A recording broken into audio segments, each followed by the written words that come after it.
Bueno, empezamos a grabar esta clase. Bienvenidos a todos y a todas a la última clase de mecánica y termodinámica de este segundo cuatrimestre. Como última clase es una clase de repaso, así que vamos a repasar un poco los conceptos principales que vimos en toda esta segunda parte de la materia, que básicamente es de termodinámica. ¿Sí? ¿Se acuerdan que empezamos definiendo los dos conceptos claves nuevos que aparecían en esta parte, que son los conceptos de temperatura y de calor? ¿Está bien? Y empezamos definiendo la temperatura un poco asociada a su forma de medirlo. Ya vimos que la temperatura es una propiedad que tienen los cuerpos y que está asociada a su capacidad de transferir calor, digamos, y que la primera experiencia con la temperatura es sensorial, digamos, si nos quemamos al tocar o no, digamos. Y también que si uno pone dos cuerpos y siente uno más caliente y otro más frío, digamos, después de un rato los dos se ponen a la misma temperatura, con lo cual uno asume que hay algo que se transfirió del cuerpo más caliente al cuerpo más frío, y a ese algo lo llamamos calor. ¿Está bien? Entonces, decimos que justamente esa, digamos, la propiedad de los cuerpos que está asociada al equilibrio térmico o a la propiedad de transmitir calor es la temperatura. Entonces, si dos cuerpos tienen, digamos, no hay flujo de calor entre ambos, decimos que están a la misma temperatura. ¿Está bien? Digamos, lo que ello sea. ¿Sí? La ley cero de la termodinámica, que es lo primero que vimos, nos dice que si yo tengo un cuerpo C que está en equilibrio térmico con otro cuerpo A, y a su vez este cuerpo C también está en equilibrio térmico con B, ¿está bien? Nos dice que entonces A está en equilibrio térmico con B. Es decir, que dos cuerpos están en equilibrio térmico si están en la misma temperatura. ¿Está bien? Esa temperatura justamente la medimos con C. C actúa como termómetro, y justamente la forma en que actúa un termómetro es poniéndose en equilibrio, no midiendo la temperatura del cuerpo, sino midiendo su propia temperatura. ¿Está bien? Entonces, cuando nosotros ponemos el cuerpo, este termómetro, que sería el cuerpo C, en contacto con A, lo que hacemos es que el cuerpo C llegue al equilibrio térmico con A, y entonces la temperatura del cuerpo C va a ser la misma que de A. Entonces, si C está en equilibrio térmico con A, me da una cierta temperatura. Si está en equilibrio térmico con B, va a tener la misma temperatura. Entonces, cuando uno ponía en contacto A y B, no observaba flujo de calor. ¿Está bien? Ese postulado tan sencillo se conoce como el postulado de la termodinámica, porque no es algo que uno pueda deducir lógicamente, sino que proviene de una observación experimental, digamos. ¿Está bien? Pero nos da una idea de cómo medimos la temperatura. Y la forma de medir la temperatura simplemente es medir alguna propiedad termométrica del cuerpo C. Es decir, uno sabe que la propiedad de los cuerpos varía con la temperatura, cuando hay transferencia de calor. ¿Está bien? O sea, los cuerpos se dilatan, cambian su resistencia eléctrica, cambian su volumen. ¿Está bien? Entonces, de alguna manera, uno midiendo cómo cambian alguna otra propiedad de los cuerpos y calibrando esas variaciones, se puede definir un termómetro. ¿Está bien? La forma típica de definir un termómetro, la escala que nosotros usamos habitualmente, es la escala Celsius, en la cual se toma como referencia la evaporación del agua a presión atmosférica y el congelamiento del agua también a presión atmosférica. A cada uno de esos estados se le asigna el valor 100 y el valor 0, y se hace una escala lineal entre medio, centígrada, de 100 grados. ¿Está bien? Después vimos que de las diferentes maneras de medir temperatura con propiedades termométricas, la que andaba muy bien era la que medían los termómetros de gas diluido. ¿Está bien? Las variaciones de presión a volumen constante. Uno encierra un gas diluido en un volumen constante y va midiendo las variaciones y usa como medición de temperatura la presión. ¿Está bien? Entonces, si está a distintas presiones, inferimos que está a distintas temperaturas. Lo que tenía de bueno los termómetros de gas diluido es que básicamente marcan una temperatura que son muy consistentes, que es bastante independiente de la sustancia, y además, cuando uno graficaba la presión con la temperatura, si extrapolaba las líneas de estos gráficos de presión, llegaba a que en todos ellos la presión se hacía cero a una misma temperatura, es la que define la temperatura absoluta, ¿está bien? El cero absoluto, los 0 grados Kelvin, y que básicamente están a más o menos menos 273,15 grados centígrados. ¿Está? Y eso es un poco lo que habíamos visto de temperatura, es decir, la primera forma que medimos temperatura es como justamente esta, la que nos da las variaciones, las propiedades termométricas de algún material que usemos para medirlo, y en particular lo más robusto de todos estos eran los termómetros de gas diluido. ¿Hasta acá? ¿Estamos? Sí, sí. Joya. Muy bien. Luego, justamente, aquello que fluía entre los cuerpos que están a distintas temperaturas es lo que llamamos calor. Ahora entendemos bien que el calor es una forma de energía que se transmite de un cuerpo a otro, ¿está bien?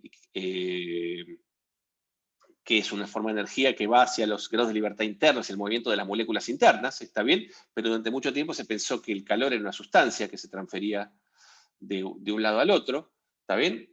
Cuando un cuerpo intercambia calor con el medio que lo rodea, varía su temperatura, ¿está bien? Y la relación entre el calor transferido y la variación de temperatura del cuerpo dependía básicamente de la masa del cuerpo, es decir, cuanto más masivo sea el cuerpo, más calor le tenemos que dar para provocar una misma diferencia de temperatura, ¿está bien? Y de una propiedad de la sustancia, o sea, no era la misma para todas las sustancias, que se llama calor específico, y ese calor específico a su vez depende del proceso, ¿está bien? O sea, la relación entre el calor absorbido, la temperatura y la variación de temperatura dependía del proceso termodinámico mediante el cual incrementamos la temperatura, ¿está bien? Típicamente en sólidos y en líquidos estos procesos se hacen a presión constante, por lo tanto, en los ejercicios de calorimetría, ese calor que aparece ahí, ese calor específico, es el calor específico a presión constante. Pero habíamos visto que en gases ideales, el calor específico a presión constante no es el mismo a volumen constante. Es más, después lo vamos a repasar, pero habíamos visto que justamente su diferencia se podía interpretar en términos de la primera ley de la termodinámica, ¿está bien? ¿Por qué el calor específico a presión constante tenía que ser más grande que el calor específico a volumen constante? ¿Sí? Y bueno, si de vuelta, si el calor específico es constante, uno puede, esta relación entre infinitesimales la puede expresar en una relación entre cantidades macroscópicas. ¿Sí? Y acá esta expresión también tenía una convención de signos que la llevamos a lo largo de toda la materia, que es que si un cuerpo recibe calor, ese calor es mayor que cero y eso implica que el cuerpo aumente su temperatura en estas circunstancias, ¿está bien? Y si entrega calor, ese calor es menor que cero, ¿está bien?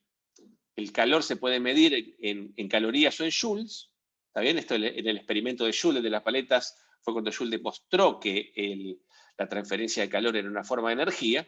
Entonces, si es una forma de energía, también se puede medir como medimos la energía, y la equivalencia medida es que una caloría es 4,186 joules, ¿está bien? Si en lugar de expresar la masa en kilogramos, expresamos la masa en moles, si queremos trabajar con moles, entonces en lugar de acá simplemente hacemos expresamos la masa como el número de moles por la masa molar, y el producto de la masa molar por el calor específico es lo que se llama la capacidad calorífica molar, y entonces la expresión entre calor y la variación de temperatura queda expresada en términos del número de moles y la capacidad calorífica molar. Pero bueno, básicamente son la misma cosa, con alguna transformación respecto de si nos expresamos en kilogramos o en número de moles. ¿Está bien? Y también habíamos visto algo que no entraba en la práctica, pero que sí entraba en la teórica, que la transferencia de calor básicamente se da por 3 mecanismos. Esos mecanismos son la transferencia por conducción, ¿está bien? Que básicamente es por contacto y tenía que ver con cómo se fluía el calor dentro de los cuerpos, en particular los que son buenos conductores de electricidad son también buenos conductores de calor, porque en este caso el calor se transfiere a partir del movimiento básicamente de los electrones, ¿está bien? Cuando teníamos un movimiento, pero es básicamente una transferencia por contacto, digamos. Cuando hay un tipo de transferencia de calor por movimiento de un fluido, es lo que se llama convección, ¿está bien? Y cuando la transferencia de calor es por emisión electromagnética, es lo que llamamos radiación. Sí, el ejemplo que dimos es que si yo tengo una estufa, un radiador, esos radiadores que hay en algunas casas, entonces si yo toco el radiador, entonces ahí el calor que siento es por conducción.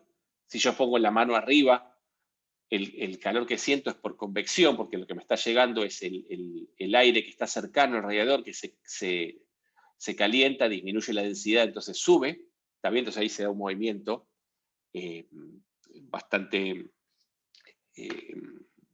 caótico entre el aire caliente que sube, se enfría y baja, ¿está bien?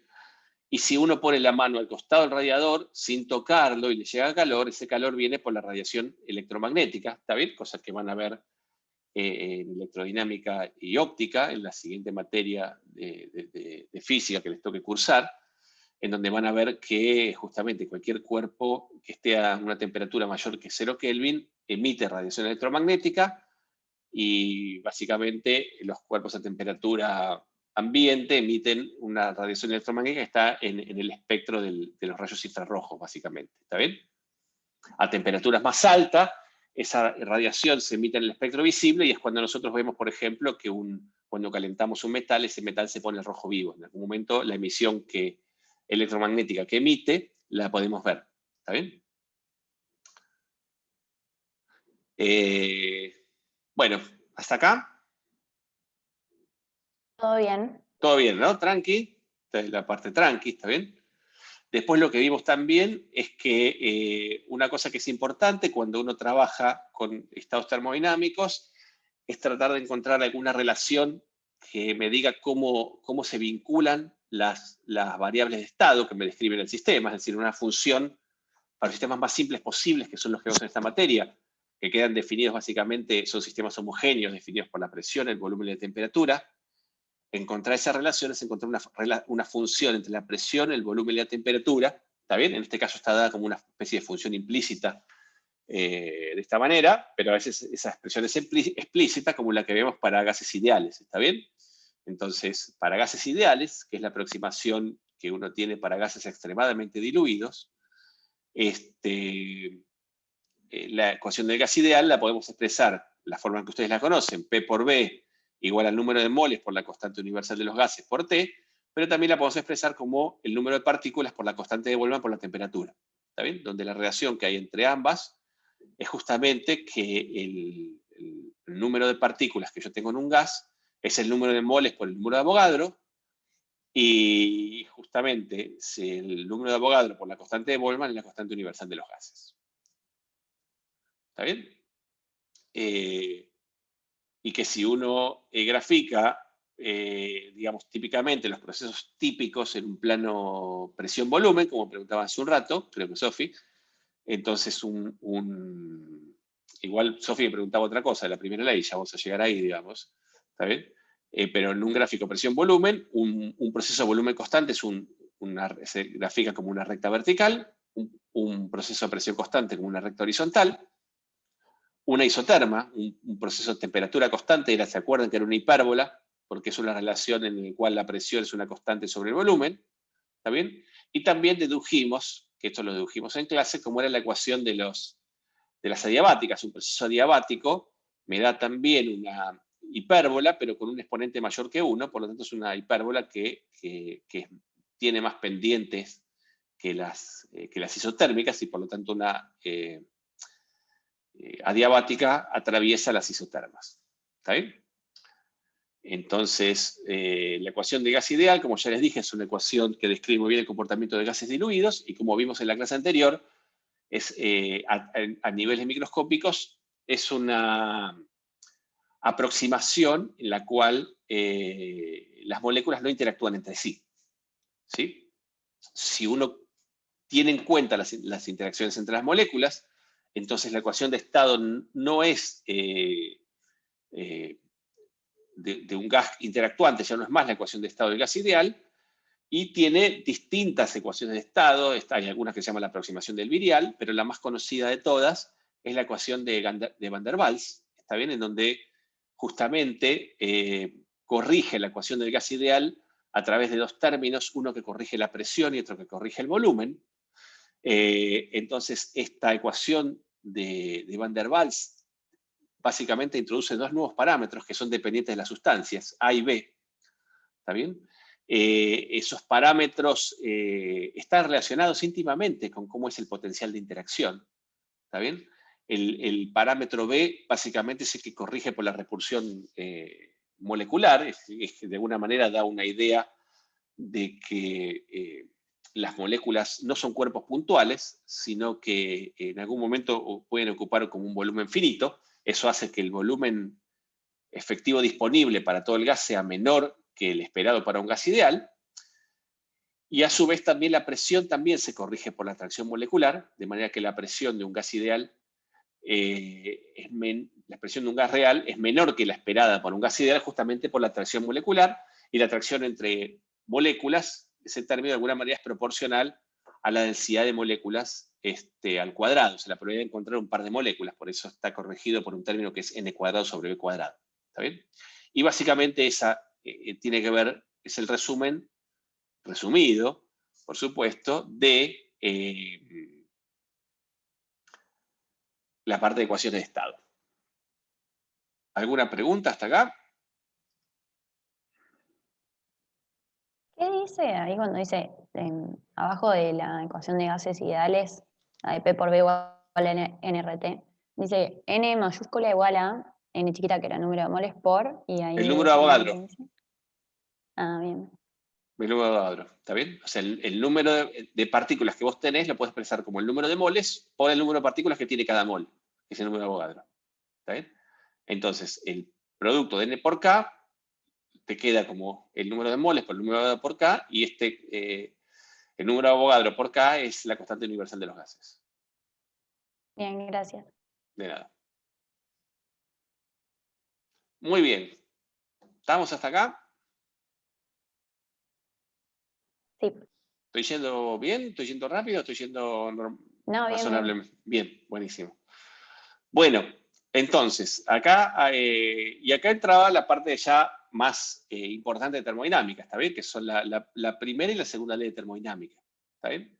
Entonces, la primera ley de termodinámica es una ley que básicamente que nos dice, en resumen, que los procesos termodinámicos se dan de manera tal de que se conserva la energía. ¿Está bien? Es decir, que la energía total de un sistema termodinámico se conserva. ¿Sí? Y acá hacíamos una analogía entonces, para describir bien esto, hablábamos de estados termodinámicos y de procesos termodinámicos, y hacíamos una analogía con lo que eran los estados de una partícula puntual y las trayectorias de una partícula puntual en mecánica. ¿Está bien? Entonces, en mecánica uno tenía un cuerpo, una partícula en un estado definido por una posición y una velocidad, y si le aplicabas una fuerza externa, ibas a parar la partícula hacia una trayectoria en el espacio, ibas a parar a otro estado donde tenías otra posición, otra velocidad. ¿Está bien? Y causante de esta variación del estado de la partícula eran las fuerzas externas.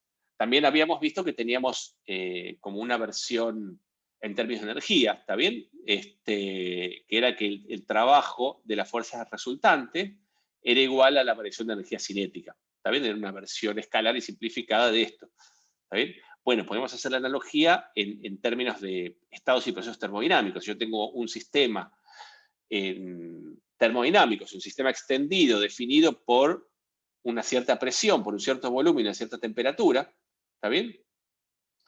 recuérdense que nuestra manera de idealizar un sistema termodinámico sencillo es pensar en un gas que está encerrado en un recipiente.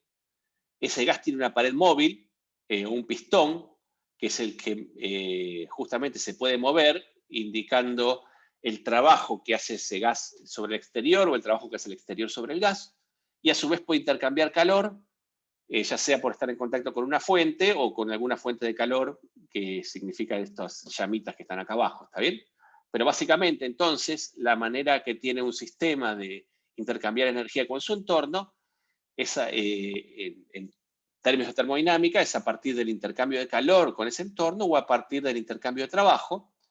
Y esos intercambios hacen que el sistema pueda ir desde un estado A, en el cual tiene estas variables termodinámicas, hacia un estado B, en el cual tiene otras variables termodinámicas. ¿Está bien? Y este cambio, esta trayectoria termodinámica, bueno, lo podemos ver como si fuera una trayectoria en este espacio presión-volumen. ¿Está bien? Entonces, como decíamos acá, el sistema termodinámico puede intercambiar energía mediante calor y trabajo con el entorno, y como fruto de ese intercambio se modifican las variables de estado. ¿Está bien? Entonces, si por ejemplo, si uno entrega calor al sistema y el volumen permanece constante, ¿está bien? Es decir, si yo trago este pistón y le entregamos calor al sistema, uno lo que observa es que se incrementa la temperatura. ¿Sí?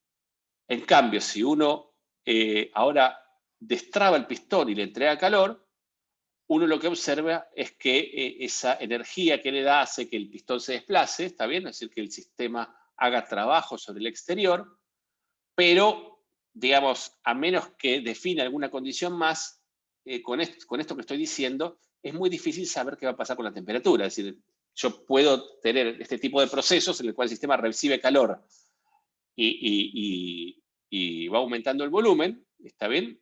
En el cual la temperatura aumente, la temperatura permanezca constante, la temperatura disminuye.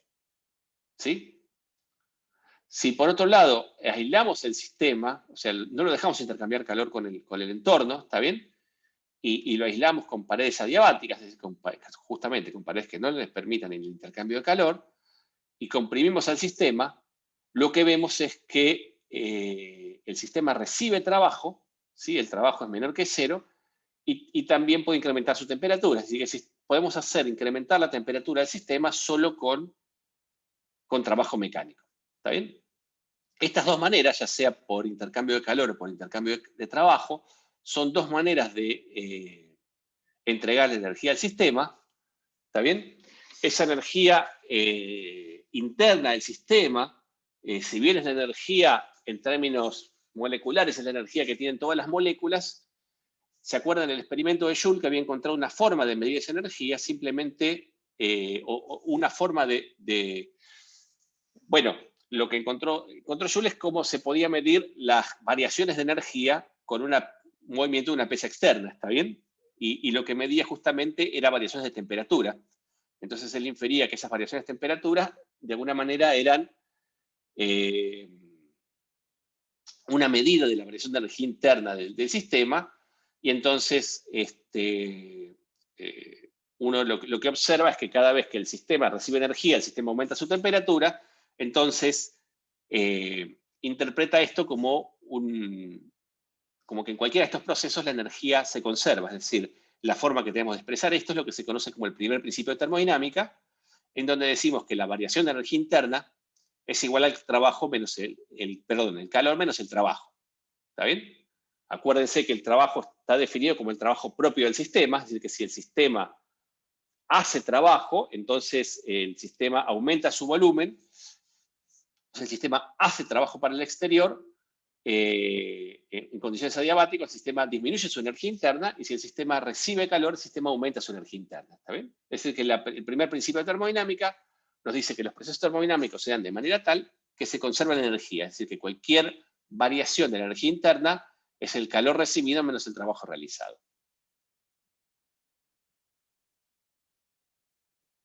¿Sí? Acá me aceleré un poco, pero... Sí, te aceleraste un poco, pero creo que se entendió eso último que dijiste. Por eso, entonces acá pongo un freno.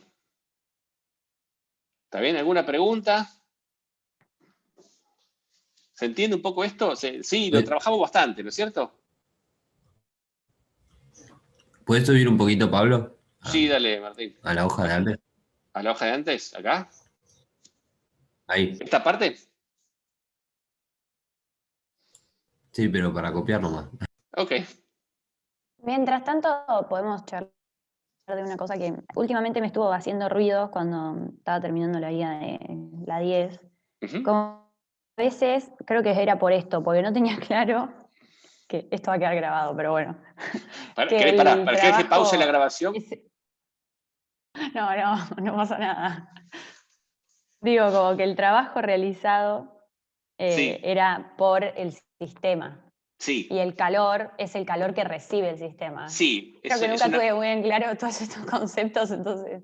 es una convención. Yo esto lo podría poner también acá. Esto lo podría poner. Esto es igual a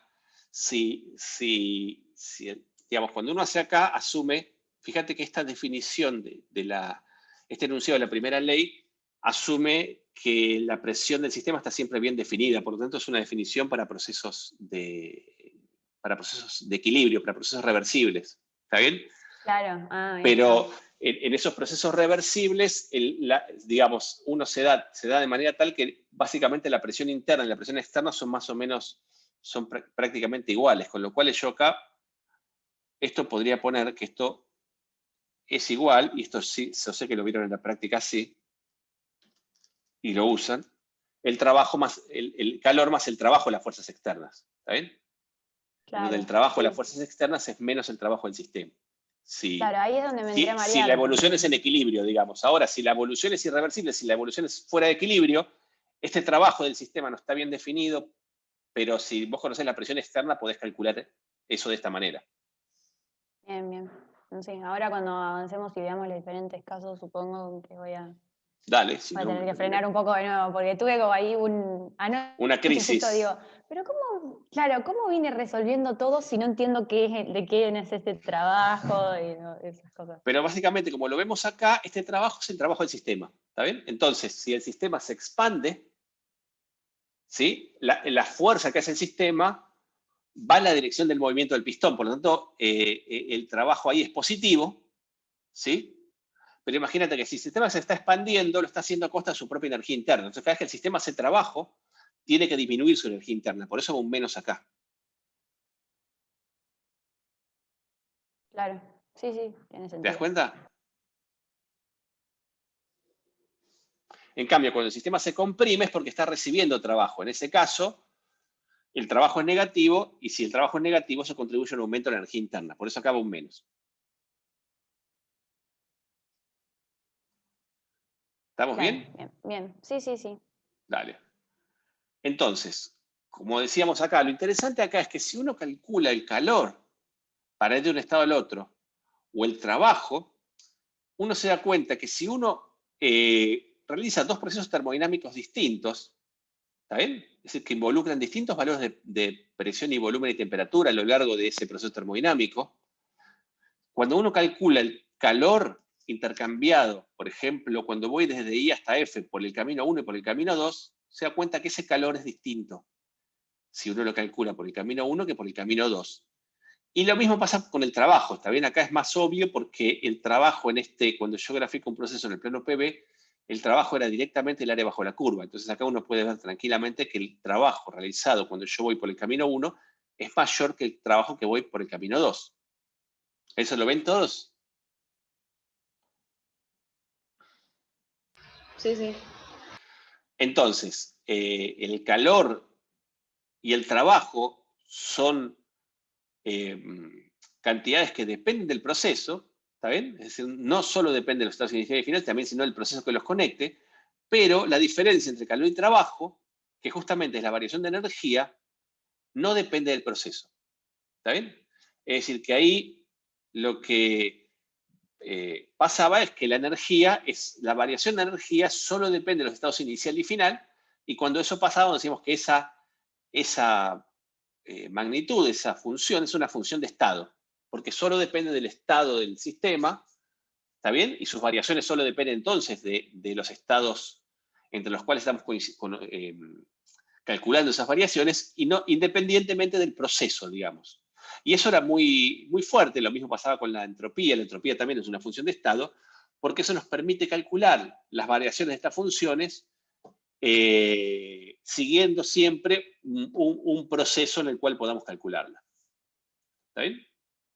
Y acá a la derecha hay un ejemplo que habíamos hecho también en la clase teórica de cuando calculas el trabajo para ir desde presión y volumen inicial a esta presión y volumen final, siguiendo la isoterma o siguiendo una isocora y una isobara. ¿Está bien? Recuerden que la definición de trabajo es siempre que el trabajo es la integral de la presión por diferencial del volumen. ¿Está bien? Por eso es que yo no necesito acordarme muchas cosas de memoria más que esta. ¿Está bien? Y si el proceso es isotérmico y además es un gas ideal, yo reemplazo acá la expresión de la presión por la presión de un gas ideal, que es N por R por T sobre B, y justamente como el proceso es isotérmico, la temperatura ante todo este proceso se mantiene constante, sale afuera de la integral, y me queda que el trabajo para ir del estado inicial al estado final por esta expansión isotérmica me queda directamente igual a N por R por T por el logaritmo del volumen final sobre el volumen inicial. ¿Está bien? En cambio, si yo voy por el proceso 2, cuando voy desde I a este estado, a volumen constante, ¿está bien? ¿Cuánto vale el trabajo en esta parte? 0. 0. ¿Por qué? Porque el volumen es constante. Exactamente. Porque el volumen. Si no hay cambio de volumen, no hay trabajo, ¿está bien? Entonces, si movemos por este camino, el trabajo se realiza acá. ¿Sí? A esta presión final. Entonces, el trabajo directamente es la presión final por la variación de volumen. ¿Está bien? Entonces, En podemos ver el claramente. chat, Sí. Julián pregunta cómo se calcula el calor sin usar la primera ley. Pregunta. No Julián. lo sé. Sin usar la primera ley, no lo sé calcular en este proceso. ¿Está bien? Pablo, tengo una pregunta. Sí, decime, Sofía. Ahí en ese proceso 1 que dijiste que el trabajo entonces va a ser NRT por el logaritmo Sí, esto es una expansión isotérmica, acuérdense, de un gas ideal, ¿eh? Claro. Mi pregunta es que podemos decir eso de NRT si el proceso es reversible nomás. Bueno, esta cuenta la puedo hacer siempre que la presión esté definida, Claro. en todo este tramo. O sea, esta cuenta la puedo hacer si el proceso es reversible, exactamente. Ok. Porque, por ejemplo, si me dirían que no es reversible, pero la presión externa es constante, solamente reemplazo por el valor ese de presión. Claro, si la presión es externa, si el proceso es reversible, pero la presión es constante, como hay en algún ejercicio de la guía, entonces simplemente vos calculás con el trabajo externo con la presión. Genial. Genial, gracias. ¿Está bien?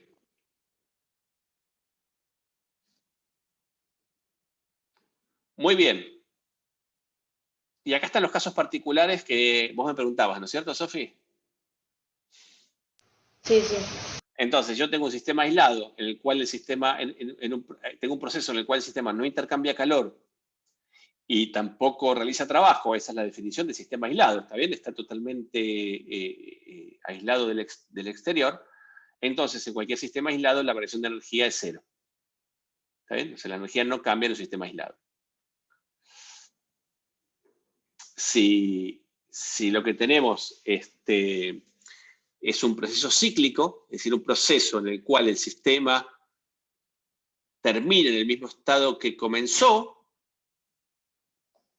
como la energía interna es una función de estado, y el estado inicial es igual al estado final, entonces la variación de energía interna es 0. Entonces, en cualquier proceso cíclico, si la variación de energía interna es 0, independientemente si es un gas ideal o no, el calor intercambiado es igual al trabajo realizado. ¿Está bien? Y esto lo usábamos bastante en el segundo principio de máquinas térmicas, ¿se acuerdan?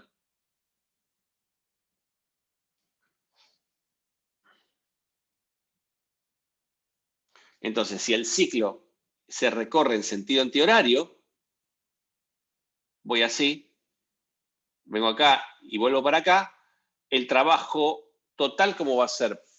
¿Positivo o negativo? Saco la respuesta.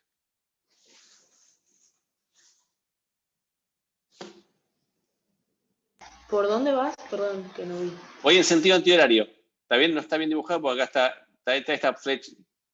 Están puestas dos flechas que se contradicen. Pero si voy en sentido antihorario, quiere decir que salgo de acá, voy por acá y después vuelvo por arriba. O sea, voy por abajo y vuelvo por arriba. Ese sería antihorario.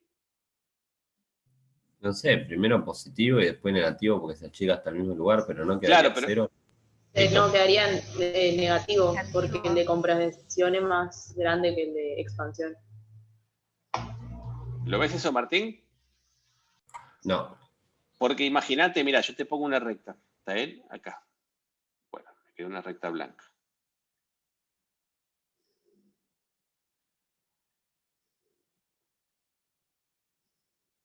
Pongamos este punto intermedio que está acá. ¿Está bien? Entonces, fíjate, cuando vos calculás el trabajo para ir desde acá hasta acá, ese trabajo, cuando vos vas por el lado de abajo, es el área bajo la curva, que es este área que está acá. ¿Está bien? Ajá. Y cuando vos volvés, es el área bajo la curva que estás volviendo, que es este área que está acá. El área que está abajo de esta curva. Entonces, ¿qué trabajo es más grande? ¿El que haces para ir o el que haces para volver? Ah, bien. Joya, ahí lo ¿Está entendí. bien? Claro, entonces el trabajo de expansión en módulo es más chico que el trabajo de compresión. Porque vas por una curva que es más baja, si vas en antihorario. Como el trabajo de compresión es negativo y el trabajo de expansión es positivo, entonces el trabajo total es menor que cero.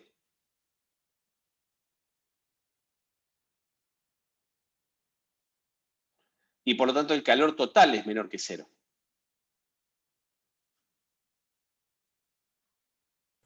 Ok. ¿Está bien? Entonces en este caso el sistema está recibiendo trabajo y lo convierte en calor. ¿Está bien? Porque si el trabajo total es menor que cero, quiere decir que el sistema está recibiendo trabajo. No está haciendo trabajo neto en todo este ciclo.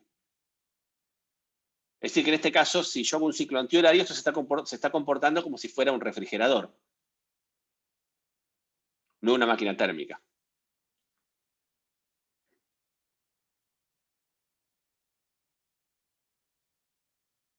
¿Me siguen hasta acá o se perdieron?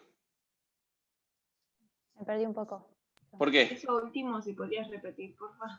Sí, claro. Sí, con lo último. Vos acordate Bueno, que... hay algo. Sí, dale. Antes, como cuando arrancás decís que el delta U es igual a 0 porque el calor Sí. es igual al trabajo. No, no, Ah, no. no, bueno. No, no, no. Dije que el calor es igual al trabajo porque el delta U es igual a cero, no al revés. Bueno, sí. ¿Y por Sí, qué el sí. delta U es igual a cero? Porque volvés al mismo lugar donde empezaste. por eso Exactamente, y es una función de estado. Entonces, si el Claro. estado inicial es el mismo que el final, la variación de energía interna es cero. Claro, pero acá me confundí porque estamos comparando los trabajos de explosión y compresión. Digamos, de Expansión y compresión. Claro, porque entonces yo tengo, fíjate, si yo hago un ciclo, tengo dos formas de recorrer el ciclo. O voy en sentido antihorario, como es el que hice recién, o voy en sentido horario. O sea, voy por arriba y vuelvo por abajo. ¿Está bien? Sí. Entonces, sí. en los dos hay una diferencia sustancial. Si bien el calor intercambiado es igual al trabajo realizado, lo que te cambian son los signos. Porque si yo recorro el signo en sentido horario, ¿cuál es más grande, el trabajo de expansión o el trabajo de compresión? Si yo ahora recorro en sentido horario. El de expansión. El de expansión, ¿está bien? Claro. Entonces, si el trabajo de expansión es más grande que el de compresión, quiere decir que el trabajo positivo es más grande que el negativo, por lo tanto el trabajo total es mayor que cero. Como el trabajo total es igual al calor total entregado, ¿está bien? En este caso estoy en un proceso en el cual si el trabajo es positivo, quiere decir que el sistema en el ciclo está haciendo un trabajo, está entregando trabajo, porque el trabajo total del sistema es positivo. Si el sistema entrega trabajo neto, quiere decir que el sistema está trabajando como una máquina térmica. O sea, el calor que recibe, o parte del calor neto que recibe, lo transforma totalmente en trabajo. Lo transforma en trabajo. ¿Se dan cuenta? Esto está íntimamente ligado con lo de las máquinas térmicas, estos signos. Quiere decir que si el ciclo funciona en sentido horario, ¿está bien? Yo tengo un proceso cíclico en donde el sistema recibe un calor neto, que en términos de máquinas térmicas es el calor que recibe de la fuente caliente menos el calor que entrega la fuente fría, ¿está bien? Y lo convierte en trabajo. Eso es una máquina térmica. Algo que convierte calor en trabajo es una máquina térmica. Y para que un proceso cíclico funcione como máquina térmica, tiene que ir en sentido horario, tiene que ir así. Si yo lo recurro en sentido antihorario, el trabajo es negativo. Si yo lo recorro al revés, el trabajo total es negativo, quiere decir que el sistema está recibiendo trabajo, ¿sí? Y está intercambiando y está entregando un calor neto a algún lado, ¿está bien? Si yo tengo dos fuentes y con ese trabajo saco calor de una fuente fría y lo entrego a una fuente más caliente, entonces lo que tengo acá es una heladera que recibe trabajo y entrega calor a la atmósfera a costa de enfriar lo que tiene adentro. ¿Está bien? Entonces, Sí, ahí fue quedando más claro. ¿está bien? Esto es una heladera, es un refrigerador. ¿Se acuerdan que, digamos, si yo hago andar una máquina térmica en sentido contrario, me da un refrigerador? ¿Está bien?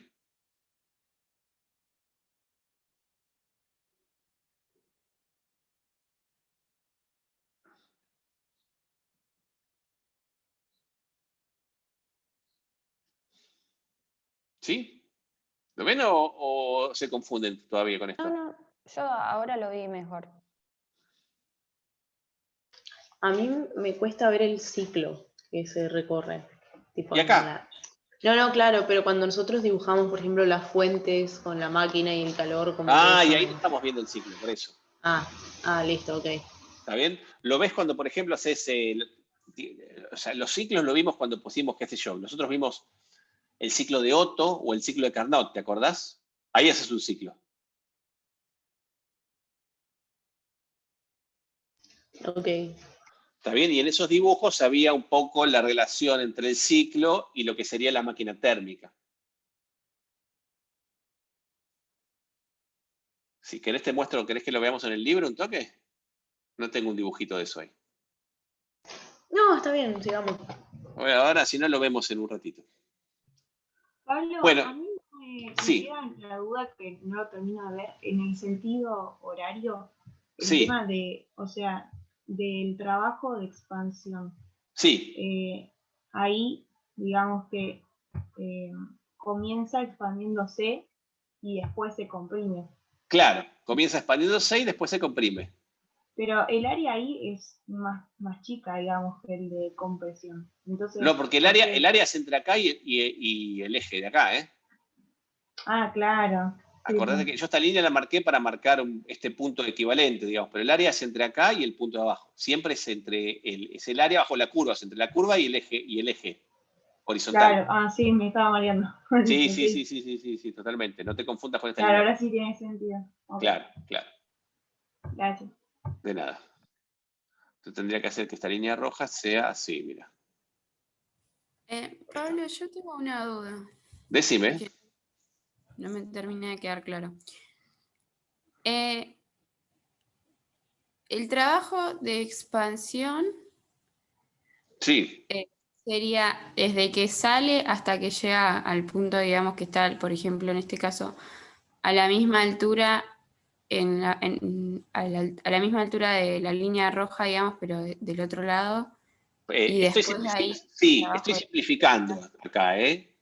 Sí, pero como que mientras va es el trabajo de expansión. Sí, más o menos. Pero ahora vos fijate que acá, digo, qué sé yo dibujé este ciclo que es un poco enrevesado, entonces llega acá, después se comprime un poco más, después se expande un poco más, ¿está bien? Por eso, ¿viste? O sea, no se condice mucho con mi dibujo esto. Ok. ¿Está bien? Pero si yo hubiera hecho algo un poco más simétrico, bueno, digamos, tenés como un trabajo más de expansión y un trabajo más definido de compresión, digamos. ¿Está bien? Ahora esto lo hago para dar una idea. Digamos, simplemente vos podés calcular el trabajo a lo largo de esta curva, y esto te va a dar. Lo que pasa es que nosotros no vemos así curvas genéricas así. En general siempre vemos los ciclos como que están formados por 4 procesos que se van ensamblando, ¿está bien? Entonces uno trabaja a lo largo de cada proceso. Claro, perfecto. ¿Está bien? Lo importante es que Gracias. si vos hacés, perdón, si el ciclo es antihorario, que no es como estoy haciendo, si el ciclo es antihorario y vos calculás el trabajo a lo largo de todo el ciclo, vas a ver que el trabajo total te da negativo. Lo puedes hacer con el ciclo de Carnot o con el ciclo de Otto, que están en el libro. ¿Está bien? Y si lo haces en sentido horario, que es como está hecho en el libro, que es como máquina térmica, entonces en sentido horario te vas a ver que el trabajo te da positivo. Perfecto. ¿Está bien? Gracias.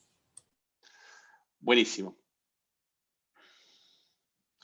Bueno, y después vimos que un poco lo que vimos es aplicamos la primera ley de la termodinámica a gases ideales. ¿Está bien? Y para eso es fundamental el experimento de Joule, en donde nos muestra que la energía interna de un gas ideal depende solo de la temperatura. ¿Se acuerdan de este experimento? Joule lo que hacía era, hizo este experimento en el cual ponía un gas en una parte del volumen, del otro lado se hace vacío, también se reviste esto con paredes adiabáticas, y una vez que esto están dadas las condiciones, se rompe esta membrana y se deja que el sistema se expanda irreversiblemente hasta ocupar el volumen completo. ¿Está bien? Como de este lado hay vacío, entonces el sistema se expande sin realizar ningún trabajo. ¿Está bien? Como además las paredes son adiabáticas, el calor intercambiado es cero, entonces si el trabajo intercambiado es cero y el calor intercambiado es cero, uno llega a la conclusión de que la variación de energía tiene que ser cero. ¿Está bien? Es decir, que la energía no debería cambiar acorde a la primera ley. Sin embargo, el volumen cambia y la presión cambia. ¿Sí? Y lo que se observa acá es que la temperatura también cambia, pero esos cambios de la temperatura dependen mucho de la densidad del gas. Es decir, que la variación de temperatura entre el estado inicial y final tiende a cero cuando la densidad del gas tiende a cero. Es decir, cuanto más diluido es el gas, menos variaciones de temperatura se observan. ¿Está bien? Entonces, en particular, si uno tiene un gas extremadamente diluido, uno puede asumir que la temperatura inicial y final es la misma. Entonces dice, bueno, si la energía interna no cambió, y cambió el volumen y cambió la presión y cambió el volumen, entonces lo único que no cambia es la temperatura, bueno, entonces la energía interna de un gas ideal tiene que ser solo función de la temperatura. ¿Está bien? Y esta dependencia de la temperatura, uno la puede calcular simplemente usando que la energía es una función de estado. ¿Está bien? Entonces uno dice, parto de un estado arbitrario A a un estado arbitrario B. ¿Está bien? Y yo sé que por cualquier camino que yo vaya, la variación de energía tiene que ser la misma porque la energía es una función de estado. Entonces, ¿puedo calcular la variación de energía entre los estados cualquiera? Bueno, sí, justamente. Si yo me elijo adecuadamente me elijo un camino en el cual yo sé pasar las cuentas. ¿Está bien? Entonces, si esta variación de energía me da lo mismo, cualquiera sea el camino que tome, bueno, elijo un camino particular y la calcula por ese camino. Y esa variación que calcula va a valer para cualquier proceso. ¿Se entiende un poco la idea de esa estrategia?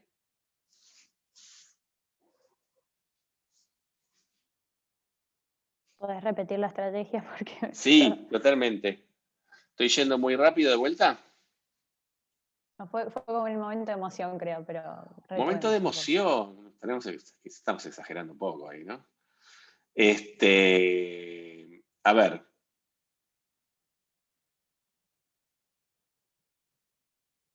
¿Cómo hacía esto? Perdón.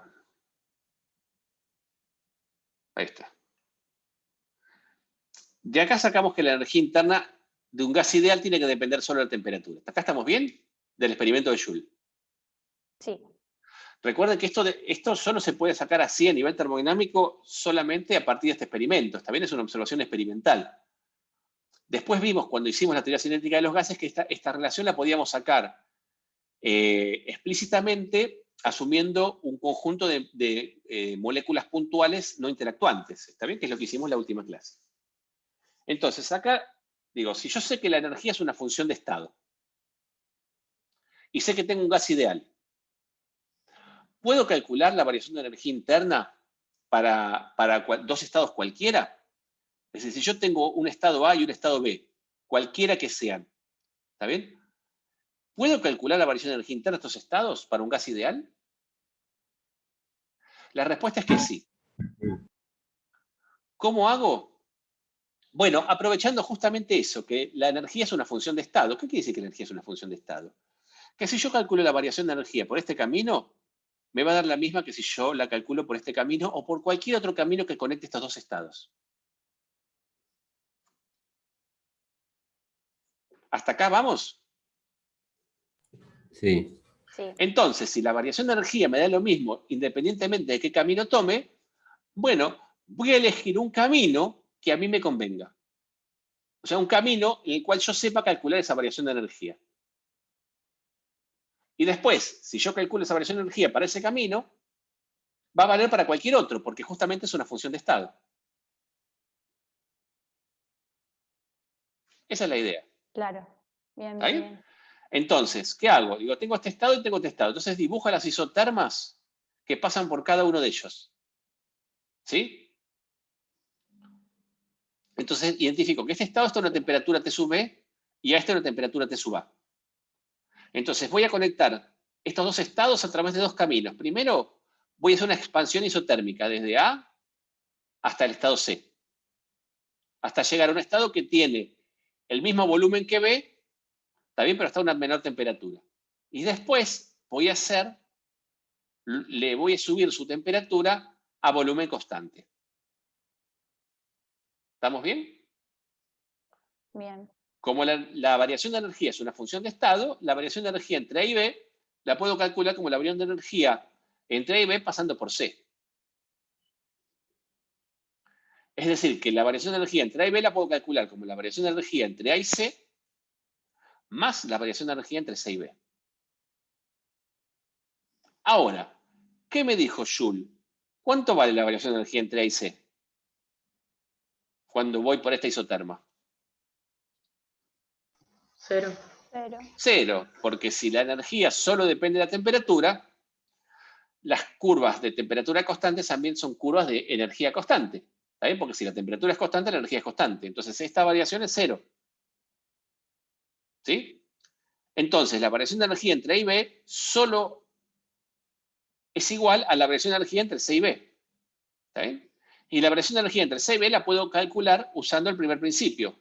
El calor intercambiado entre C y B menos el trabajo realizado entre C y B. Ahora, ¿cuánto vale el trabajo realizado entre C y B? 0, Cero, porque porque el el volumen es volumen es constante, ¿está constante. bien? Entonces, este trabajo es cero, y entonces me queda que la variación de energía entre A y B es directamente el calor intercambiado entre C y B, pero ese calor es un proceso de volumen constante, o sea que esto va a ser igual a la integral entre T y TB de N por CB por diferencial de T. ¿Está bien?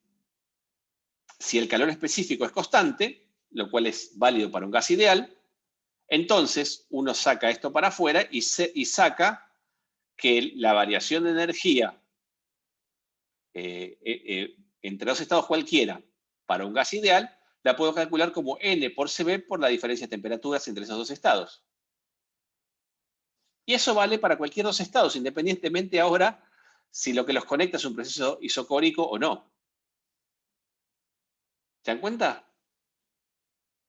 Entonces, de acá, de esta manera, uno saca la variación de energía, esto es entre variaciones de temperatura finita y esto a nivel infinitesimal, ven que son similares, la variación de energía para un gas ideal entre dos estados cualquiera, usando justamente que la energía es una función de estado.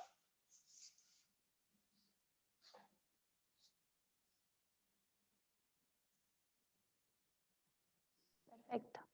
¿Sí? ¿Estamos hasta acá? Sí. Sí, sí. Buenísimo.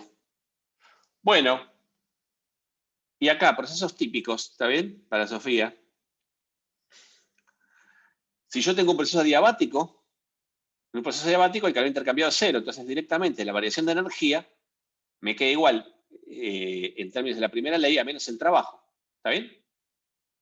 Y menos el trabajo es igual a la integral entre IF de P por diferencial de volumen, ¿está bien? En particular, si es adiabático, ya sabemos entonces que esto,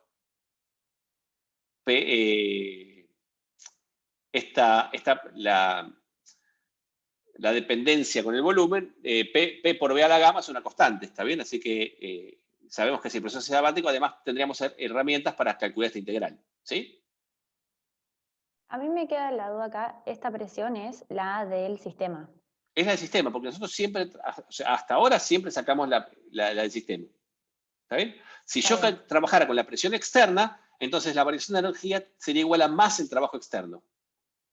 Y acá sería igual a más la presión externa por la variación de volumen.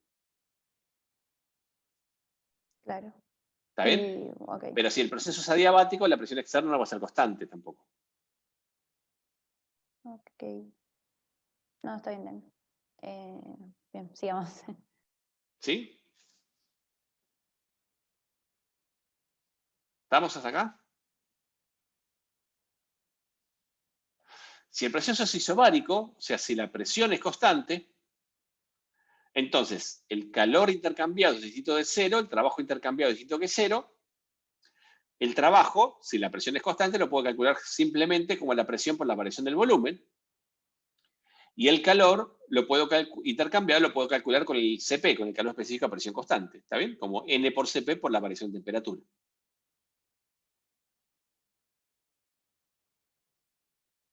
Si el proceso es a volumen constante, lo que es 0 es el trabajo. Ahora, en el proceso a volumen constante, el sistema se intercambia calor y justamente la variación de energía y el calor intercambiado son iguales y es igual a N por CP por la diferencia de temperatura.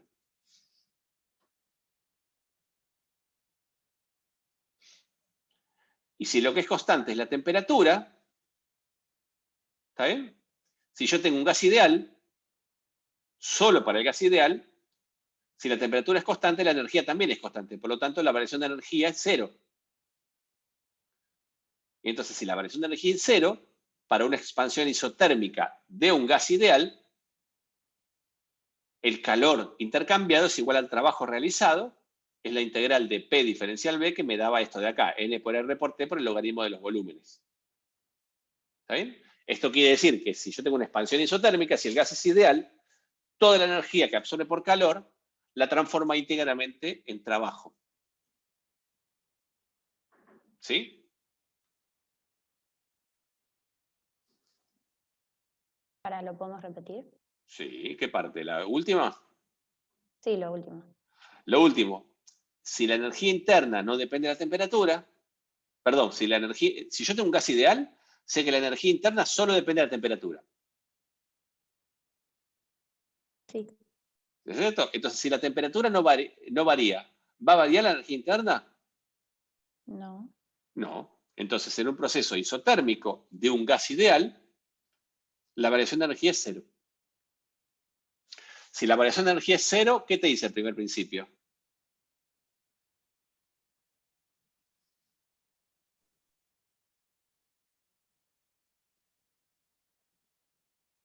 Que la energía inicial es igual a la final. O sea, ahí sale del despeje del delta U. Sí, y además, si mirás del otro lado del igual, ¿qué El te calor dice? es igual al trabajo. Que el calor es igual al trabajo, ¿está bien? Porque la variación de energía interna es Q menos W. Entonces, si la energía interna no varía, Q es igual a W, que es esto que está acá. Bien. ¿Está bien? ¿Cómo calculo ese W? Haciendo la integral de P por diferencial de B en un proceso isotérmico, que es esta cuentita que hicimos más arriba. ¿Está bien? ¿Dónde estaba? ¿Lo hemos hecho por acá?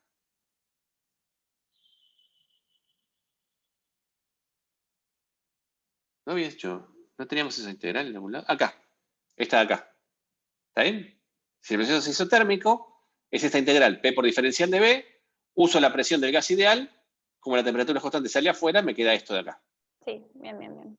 O sea, haciendo esa integral por un proceso térmico de un gas ideal, me sale esta expresión que está acá, que es la expresión para el trabajo. Bien. Pero justamente, como tengo un gas ideal, que la temperatura es constante, entonces la variación de energía es 0, entonces este Claro. trabajo es igual al calor para una expansión isotérmica de un gas ideal. Bien. Y acá una pregunta. Sí. ¿Esto, si es reversible o irreversible, nos afecta?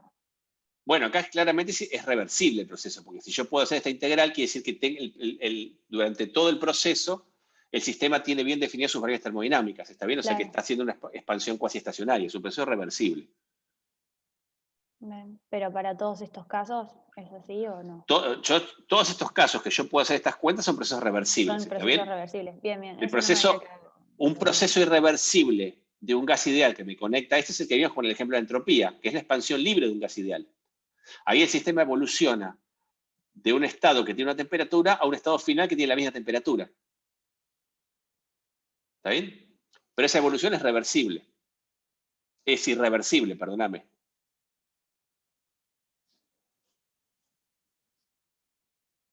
¿Está bien? En ese caso, el trabajo realizado es 0, porque la expansión libre se expande contra el vacío, y si está aislado, el calor intercambiado también es 0.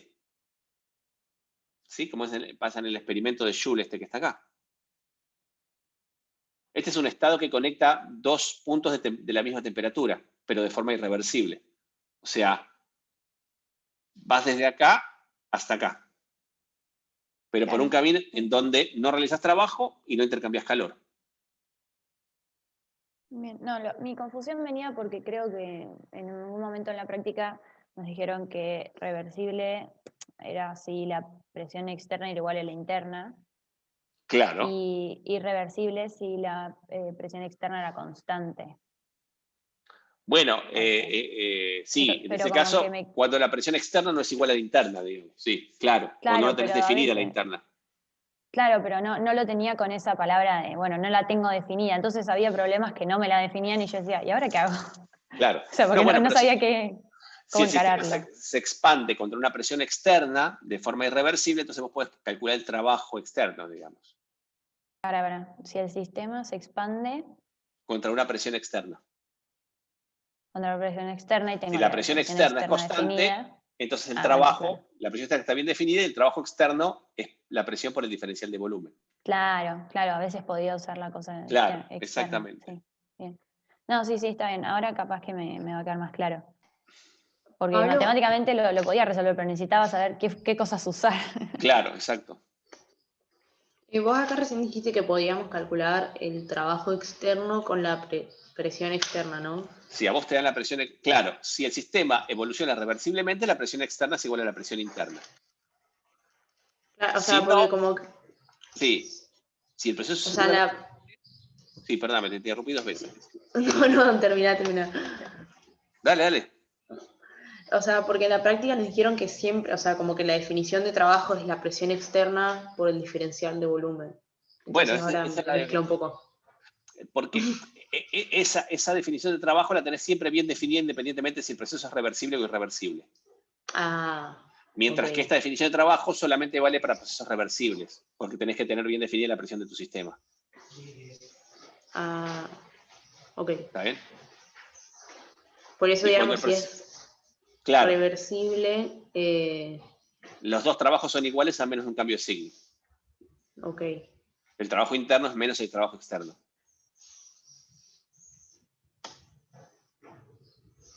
Pero cuando es reversible nosotros no cambiamos los signos. O sea, como que decimos, reemplazamos la presión interna. Claro. En el delta Sí. U es donde está el cambio de signo. Claro, en el delta U, totalmente. No, pensé que en el trabajo, digamos, teníamos que cambiar el signo. Bueno, a ver, Ahora me estoy mezclando. no nos confundamos, digamos,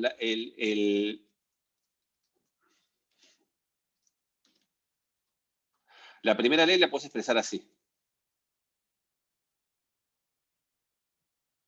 ¿Está bien? Sí, sí. Eso.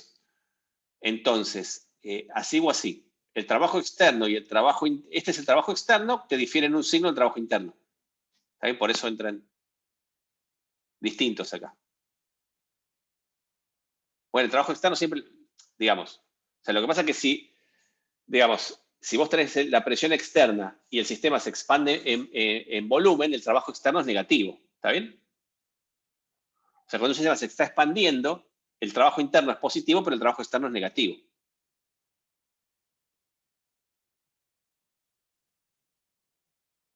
¿Eso lo ves? Creo que sí. Pasa que no, ahora me estoy remezclando porque, o sea, como que decían, a ver, si te dicen que es irreversible, pero tenés presión constante, como que no te importa porque igual podés calcular el trabajo. Podés calcular el trabajo, exactamente. Claro, pero como que después, al usarlo en el delta U, manteníamos que era Q menos W. No, este W es el W interno. Ah, entonces no sé. Bueno, ahora me mezclé, pero ok. Hay que ver cómo ponerlo, pero quizás estás haciendo una doble compensación de signos. Si querés, por las dudas, charlarlo bien con la gente de la práctica, digamos. Dale, genial. ¿Está bien? Gracias. O sea, acá entra así, pero el trabajo también lo tenés que calcular, digamos, o sea, el trabajo también le tenés que cambiar el signo cuando calculas el trabajo. Porque la integral, o sea, el trabajo, en la definición, esta definición de que el trabajo es la integral de P de B, es para el trabajo interno.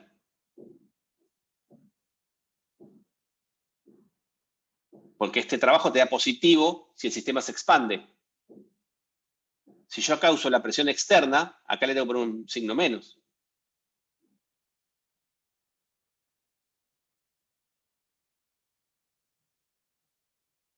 No, estoy reconfundida. O sea, porque estoy bastante segura de que lo estuvimos viendo como la presión externa, pero igual hoy le pregunto a Pablo. Lo que pasa es que yo lo que calculo que están haciendo es que si vos acá ponés en esta definición la presión externa y acá seguís manteniendo el menos, te da lo mismo. Ah, ok. ¿Me entendés? Porque hay un perdón, y acá seguís manteniendo el menos, hay un doble cambio de signo. Ok. ¿Está bien? Pero vos tenés Voy a ten en cuenta suponer una cosa. que está bien lo que dice. Está bien, pero sí, pero vos ten en cuenta esto, ¿me entendés? O sea, yo te digo así, mira, si yo tengo acá mi sistema, si mi sistema se expande, ¿está bien? Para que te lo voy a hacer en un dibujo. Vamos a poner Bueno.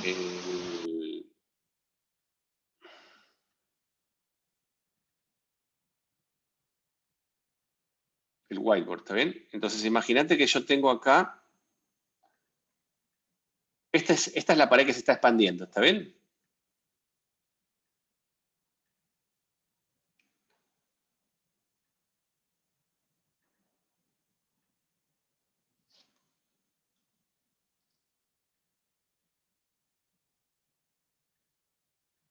Entonces, esta es la fuerza interna y esta es la fuerza externa. ¿Está bien? O sea que, suponete que acá tenés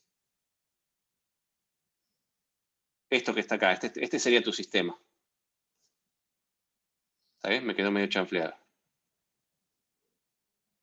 ¿Me seguís hasta acá, Sofi? Sí, sí. Si el sistema se expande, es decir, si esto se mueve para allá, ¿está bien? El volumen está aumentando o disminuyendo. Aumenta. El volumen aumenta, ¿está bien? Entonces, y si esto se mueve para allá, esta pared se está desplazando, esta fuerza, la fuerza interna, ¿está haciendo un trabajo positivo o negativo? Positivo, porque lo está Positivo, realizando. porque la fuerza va a la dirección del movimiento, ¿está bien? Ujú. Y el trabajo de la fuerza interna, el trabajo de la fuerza externa, ¿cómo es? Entonces negativo. Negativo, porque vos fíjate que la fuerza acaba en contra de la dirección de desplazamiento. Pero esa fuerza externa es tipo por un par de de reacción y acción. No, esa fuerza externa es, digamos, que si vos no tenés vacío del otro lado del pistón, tenés algo. Entonces empujar eso te cuesta. ¿Está bien? Okay. Hay una fuerza externa. Si el sistema se mantiene en equilibrio, esto se desplaza de manera tal que la fuerza interna es igual a la fuerza externa. Se van dando cambios así de a poco. Okay. Pero vos, el sistema, el trabajo interno, es la integral, pongo así, de P por diferencial de B. ¿Está bien? Porque cuando el volumen aumenta, el trabajo interno es positivo. O sea, si el volumen se incrementa, el trabajo de la fuerza interna es positivo. Pero vos fíjate que el trabajo de la fuerza externa es la integral de menos la presión externa por diferencial de volumen. Porque en este caso, si el volumen se incrementa, el trabajo de la fuerza externa es negativo.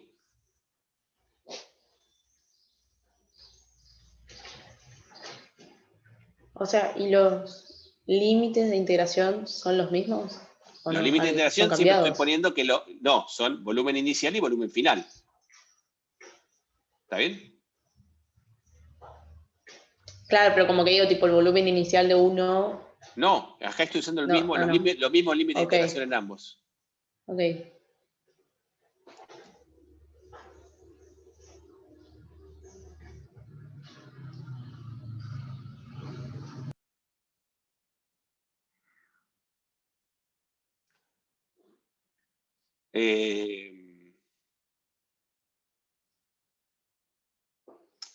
¿Me entendés? Entonces, hay un doble cambio de signo cuando el trabajo externo es menos el trabajo interno. ¿Está bien? Claro. Y entonces entran con signo cambiado acá también en la variación de energía interna. Ahora, yo lo que creo que hiciste, lo que recuerdo lo que vos me decís, es que probablemente lo que hayas hecho es que si vos dejás esto acá, pero calculás el trabajo externo como si fuera el interno, estás, digamos, cambiando el signo dos veces. Una en la definición de trabajo y otro acá. Entonces te va a dar lo mismo. Si querés seguir así, yo no te quiero confundir más, digamos. Pero me veo obligado a decirte cómo efectivamente son los signos de las cosas.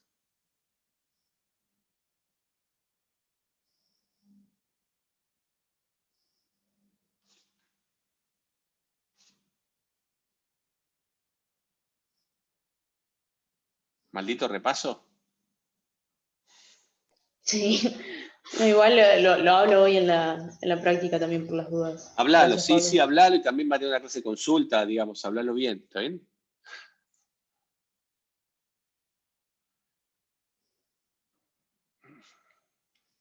¿El resto entiende lo que hablábamos? Si ¿Están confundidos como Sofi? No Sí, lo que entendí pasa lo es que que nunca hablamos de ese signo negativo al hacer los ejercicios, por eso la duda. Claro, Cuando hacíamos directo con la presión externa, la tomábamos igual que si era igual a la interna. O sea, el cálculo de trabajo no teníamos en cuenta ese negativo que había que tener ahí si la presión era la externa. claro. Hoy lo preguntamos en el práctico. Pregúntelo en el práctico, digamos, pero digamos, justamente, si yo calculo el trabajo como la presión por la variación de volumen, ¿está bien? O sea, fíjense que esa forma de definirlo, acuérdense que digamos, ese trabajo es el trabajo interno. Entonces, si el volumen se expande, el trabajo es positivo, es porque el que está haciendo la fuerza, la dirección de desplazamiento, es la presión interna.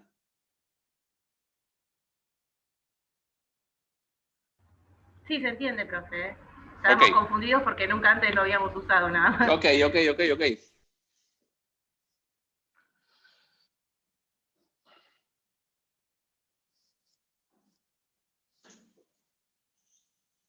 Bueno,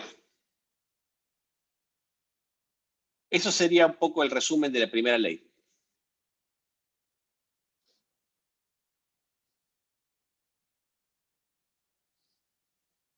¿Está? ¿Quieren que repasemos la segunda ley o quieren terminar acá? Prefiero repasar la segunda, pero... Dale, repasemos la segunda. Están todos muy callados, ¿está bien? Acuérdense que las clases, cuando están todos muy callados... parece que no estuviera entendí solo. lo que había dicho Sofi, pero como generó más confusión, dije, Sí. bueno, mejor no lo entiendo. Mejor lo que así. Está el tema entre el... A ver, el tema es una convención de signos, ¿sí? Lo vuelvo a...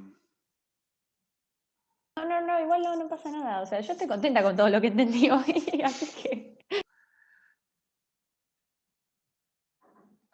Acá estoy poniendo esto de vuelta, digamos.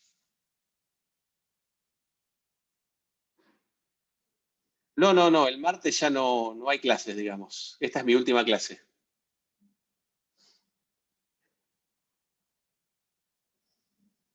¿Está bien? Les quedan consultas con la práctica.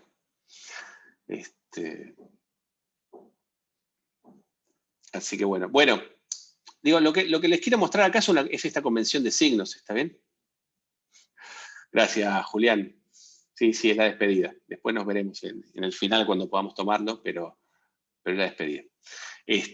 Pero bueno, sigamos ahora tratando de aclarar lo que es importante, ¿está bien?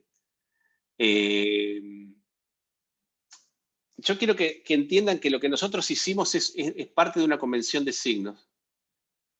Yo ahora borré lo del... Ok, ¿está bien? O sea, cuando yo calculo el trabajo, nosotros calculamos el trabajo, ¿está bien? Como la integral de P de B. Bueno, ¿está bien? ¿De dónde sale esta expresión? ¿Se acuerdan de dónde salió esta expresión? No. Esa es la parte importante. ¿Está bien? O sea, la expresión salía en que yo calculo el trabajo, ¿sí? El trabajo lo calculo como F por diferencial X. ¿Está bien? O sea, si la fuerza va a la dirección del desplazamiento, el diferencial de trabajo era F por diferencial de X. ¿Se acuerdan? Claro. Entonces, se dan cuenta que con esta definición, entonces, ¿se acuerdan además? F diferencial X por el signo, digamos, por el coseno del ángulo era esto. Que forman la fuerza con la dirección de desplazamiento. Esa es la definición de trabajo. Con esa definición de trabajo, la fuerza interna hace trabajo positivo si esta aparece se desplaza para la derecha. ¿Hace trabajo positivo o negativo? Positivo. ¿Está bien? Positivo. ¿Y la fuerza externa? Negativa.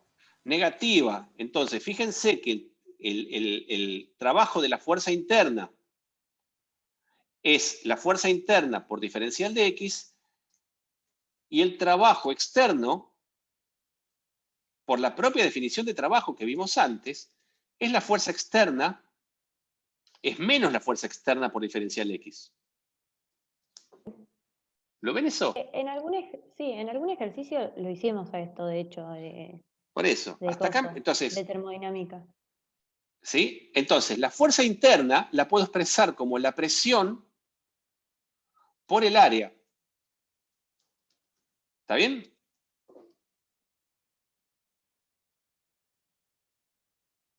Sí. Y el área por diferencial de X era el diferencial de volumen.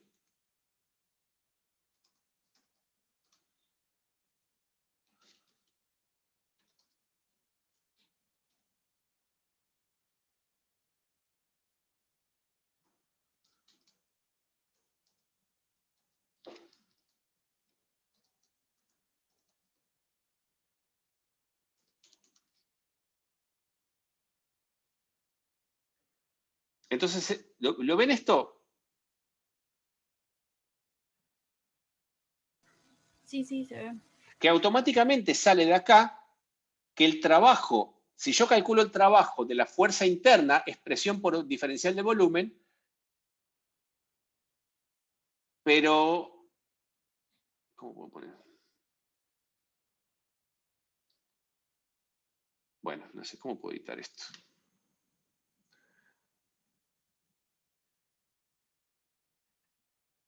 Acá está. el trabajo de la fuerza interna es presión por diferencial del volumen y el trabajo de la fuerza externa es menos la presión externa por el diferencial del volumen. ¿Lo ven? Sí, Entonces, el trabajo interno y el trabajo externo son iguales a menos de un signo. claro. Sí, ¿Está eso bien? en algún ejercicio lo hemos visto. Tipo, yo siempre Perfecto. Entonces, esto obliga a que justamente cuando uno los mete en la primera ley,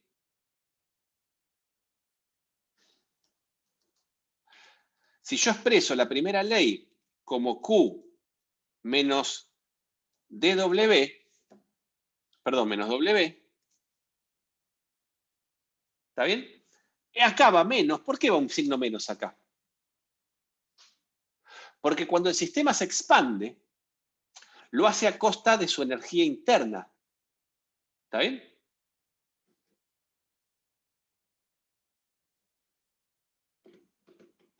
Entonces, si el trabajo interno es positivo, la energía tiene que disminuir. ¿Eso lo ven?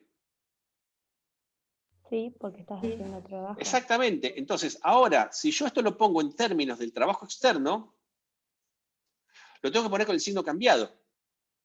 Claro, porque el ambiente recibe el trabajo que hace el Claro, sistema. porque ahora si el trabajo externo es positivo, el sistema no se está expandiendo, se está comprimiendo. Claro, Porque la fuerza externa va en la dirección de movimiento. Entonces, un trabajo externo positivo implica comprimir a mi sistema. Y yo complico mi sistema, le estoy aumentando la energía interna, no se la estoy disminuyendo. claro. Esto último quedó más claro, creo. ¿Está bien?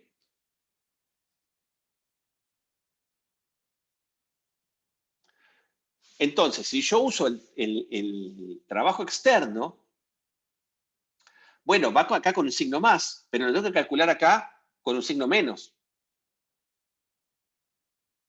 ¿Está bien? Ahora, si uso la expresión de la primera ley con el signo menos y calculo el trabajo externo como si fuera el trabajo interno, estoy haciendo dos errores de signo que se compensan entre sí, entonces me da igual.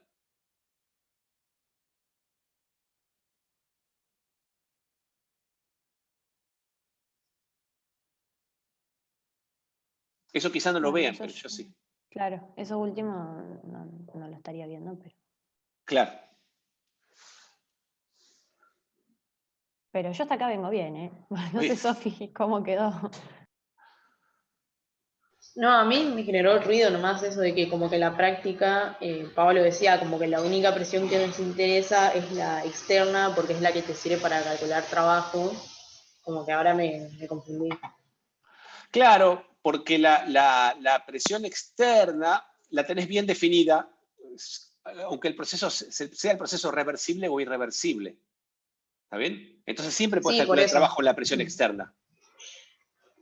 Claro, Pero si yo entonces decía, calculo el trabajo con la presión externa, entonces el trabajo es menos la presión externa por el diferencial de volumen, y acá entro con un signo más acá. claro, pero nosotros lo seguimos viendo como, decías eso de los cambios de signos, pero que se terminan compensando. Claro, bueno, quizás lo están haciendo así. Claro, por eso, o sea, nomás se me confundió ahora, confundieron los conceptos, pero va bien. Bueno.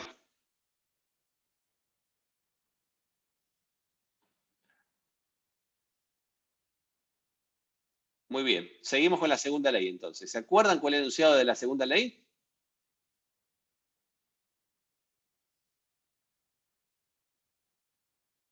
Los dos enunciados, díganme el enunciado de Kelvin de la segunda ley, ¿me lo saben decir? No existe la máquina perfecta, es lo único que me acuerdo.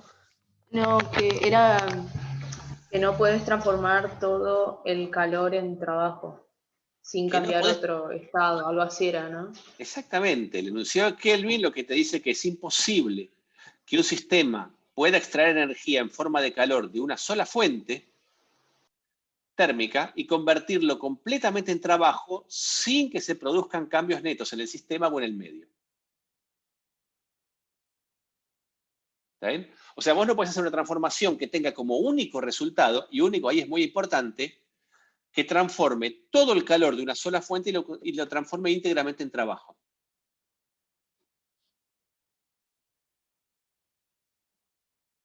¿Está bien? Es decir, no existe la máquina térmica perfecta. ¿Sí? No existe una máquina térmica en donde todo el calor que le ponga lo transforma íntegramente en trabajo. ¿Y el enunciado de Clausius cuál era? ¿Se acuerdan? Que no puedes tener una heladera sin enchufar. Muy bien. Claro, No que el puedo tener una calor, heladera sin enchufar, exactamente. No puedo tener un proceso cuyo único resultado sea transferir la energía en forma de calor de un objeto a otro más caliente, sin ningún otro cambio también. ¿Está bien? Pero sí, exactamente es así. No puedo, Sí, la heladera no literalmente funciona es- si no enchufas. Es así. Pablo me pregunta eso en el final, le digo con la heladera. Sí, con la heladera, te me tiran con la heladera, digamos. Ahora, y trate de no citamos a olvidar. Mercedes, invocamos a Mercedes. Sí, sí, tal cual. Mercedes ya es una referencia para esto. Claro, ya se va a dar cuenta que la cursamos virtual. Sí. Tal cual. Bueno, ese es el enunciado de la segunda ley, ¿está bien? Que se acuerdan que es básicamente poner poner por escrito siempre los enunciados o los principios de las leyes que vemos son postulados que provienen de la observación, ¿está bien? De la observación sistemática. ¿Sí? La conservación de la energía es uno, después uno ve que hay procesos que conservan la energía pero que no se da en la naturaleza, ¿está bien? O sea, yo tengo, cuando un cuerpo hace rozamiento, yo transformo energía mecánica en calor, pero si yo el cuerpo lo caliento no se mueve, ¿está bien? O nunca veo la conducción de calor de un cuerpo más caliente a uno más frío, ¿está bien? Perdón, al revés, nunca veo transferencia de calor de uno más frío a uno más caliente, ¿está? Entonces, esos enunciados, esas observaciones se pueden traducir en dos enunciados, que son los enunciados de Kelvin y de Clausius. ¿Está? A ver si tengo algo acá. Que son estas que están acá. ¿Sí? O sea, yo no puedo tener una máquina térmica que me transforme de una única fuente todo el calor del trabajo. ¿Está bien? Este es el de Kelvin. ¿Sí? Sí, al revés. Y no puedo transformar todo transferir calor de una fuente fría a una fuente caliente sin ningún otro cambio. ¿Está? Ese es el segundo principio. Lo que estaba bueno eran las consecuencias del segundo principio. ¿Sí? Porque entre las consecuencias del segundo principio nosotros vimos el ciclo de Carnot. ¿Se acuerdan que en un ciclo de Carnot era un ciclo que estaba compuesto por 2 adiabáticas y 2 isotermas. 2 adiabáticas y 2 isotermas? ¿Está bien? Entonces, básicamente, el cuerpo intercambiaba calor con 2 fuentes a temperatura constante durante los procesos isotérmicos y después cambiaba sus temperaturas en forma adiabática. Uno sabe, por lo que vimos de máquinas térmicas, que si uno calculaba la eficiencia de una máquina térmica, le daba acá 1 menos QC sobre QH, en donde acá los signos de QC. Estos eran los módulos, ¿se acuerdan?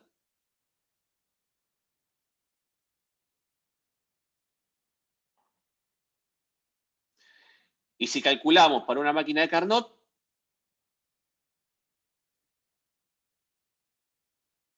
¿está bien?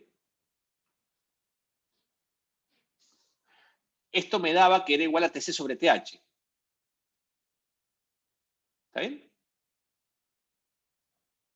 Y cuando calculamos, cuando hicimos lo que yo le llamé el teorema de Carnot, que en realidad es el teorema de Clausius, habíamos visto que si uno calcula la eficiencia de habíamos demostrado que si uno calcula la eficiencia de cualquier máquina reversible, ¿está bien? Lo que les daba era que era siempre la misma. Para cualquier máquina reversible que operara entre 2 fuentes térmicas, esas máquinas reversibles tenían siempre la misma eficiencia. Y que esa eficiencia era siempre mayor estricto que la de una máquina irreversible. ¿Está bien? Como una máquina de Carnot que realiza con gas ideal es una máquina reversible, entonces uno sabe que para cualquier máquina reversible la eficiencia es igual a la eficiencia de un ciclo de Carnot.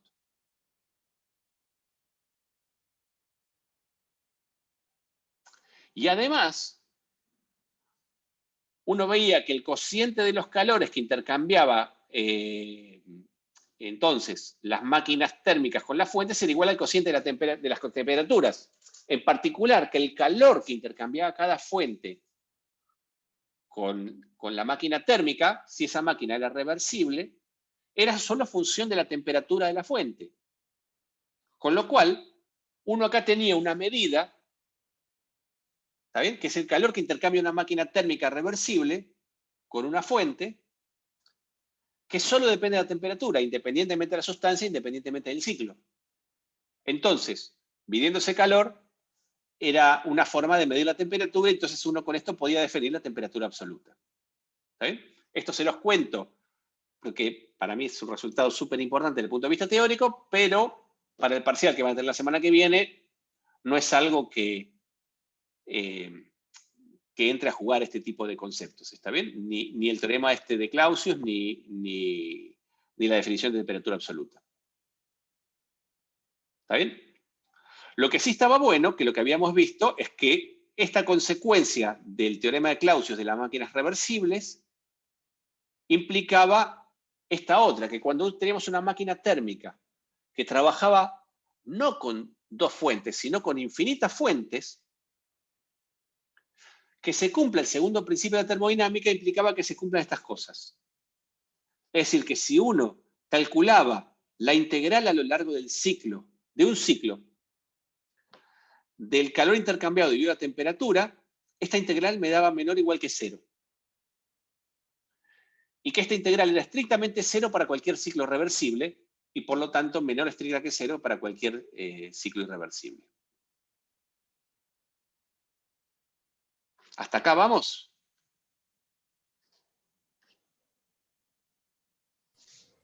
Sí, ¿podés subir un poquito, Pablo?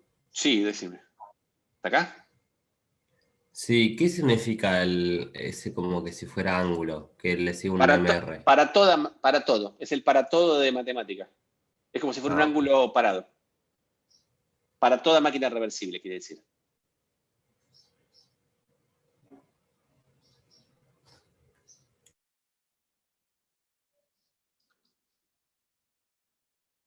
¿Está? Y lo que estaba bueno es porque si esto es 0, ¿está bien? Si yo tengo una función cuya integral vale 0 en un ciclo reversible, no importa cómo sea el ciclo, lo que me está diciendo que esto que tengo acá es una función de estado. Entonces la integral del calor intercambiado debido a temperatura en cualquier transformación reversible era directamente la variación de entropía entre dos puntos. ¿Está bien? Y en particular, la integral del calor intercambiado debido a temperatura en cualquier proceso es siempre menor o igual que la variación de entropía. En particular, si el proceso es irreversible, es menor estricto. Con lo cual, si yo lo que tengo es un sistema aislado, un sistema en el cual intercambia calor, llegamos a la conclusión de que para cualquier sistema aislado, la entropía no disminuye nunca. ¿Está bien? Entonces, si un sistema está aislado, la entropía permanece constante si el proceso es reversible y aumenta si el proceso es irreversible. Como uno en general no tiene sistemas aislados, sino que tiene sistemas vinculados a su entorno, uno podría postular esto, que si el sistema más el entorno es un sistema aislado y llamamos a este conjunto de sistemas más su entorno irreversible, entonces la segunda ley me dice que la entropía de este conjunto que llamamos universo, la variación de entropía es siempre mayor o igual que 0. Es decir, es una forma de expresar cuantitativamente el segundo principio de termodinámica.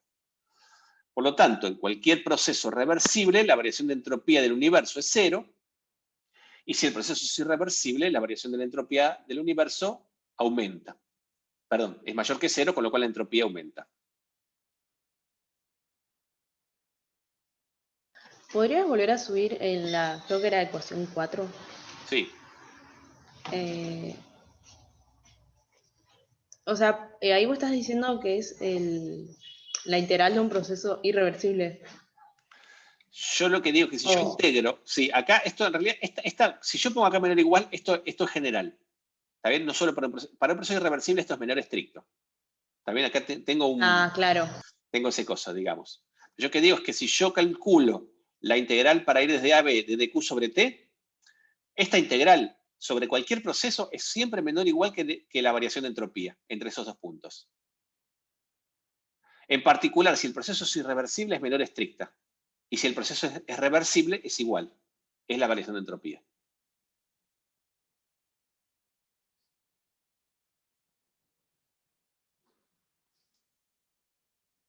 ¿Sí, Sofía? Sí. Y cuando decís esto de que el sistema es aislado, que Claro, entonces la entropía de B va a ser mayor a la entropía de porque digo, A, bueno, y hay entonces como que... si este proceso en el Sí, cual yo estoy calculando la integral es un proceso adiabático, ¿cuánto va a valer el calor intercambiado? 0. 0. Entonces, si esto vale 0, entonces lo que estamos diciendo es que si yo paso S de A para otro lado, que la entropía de B, si esto es 0, quiere decir que S de B menos S de A es mayor o igual que 0. O sea que la Claro. entropía en B es mayor que la entropía en A. Claro, y ahí decís como que eso es la segunda ley, pero el hecho de que es como que... Y esto es una consecuencia de la segunda ley, porque Para, esto justamente es la segunda ley. claro. Entonces, digamos, esto es una consecuencia de la segunda ley. No sé cómo expresarlo en palabras, tipo cómo... Que si vos tenés un sistema aislado, esto es en palabras, en cualquier proceso de un sistema aislado, se produce de manera tal que la entropía no disminuye.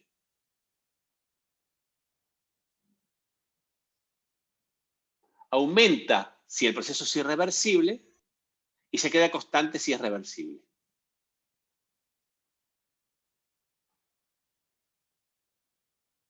Claro, pasa como que falta esa definición de entropía, tipo, para no decir desorden, o como que decir, tipo, bueno, mi sistema está tendiendo a, no sé, A un estado de máxima entropía. ok. ¿Está bien? Ahora, acordate lo que vimos la clase pasada.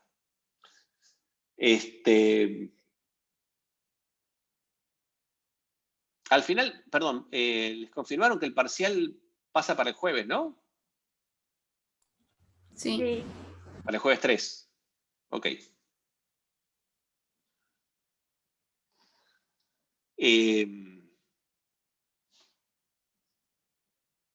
Desde cuarto es y sí, es así. Más en pandemia. Pero bueno, acuérdense que la conexión de entropía y desorden lo habíamos visto un poco en la clase pasada, que era más o menos así, pero que en realidad, digamos, un estado ordenado es un estado microscópico que es muy informativo del estado macroscópico, y un estado desordenado son estados microscópicos, todos un montón de estados microscópicos que son compatibles con un dado estado macroscópico. ¿Está bien? Cuando vimos el ejemplo de las monedas, ¿está bien? Entonces, si querés un estado de máxima entropía, si ves un estado desordenado en algún punto, es como un estado poco informativo del estado microscópico. Eso es el verdadero concepto.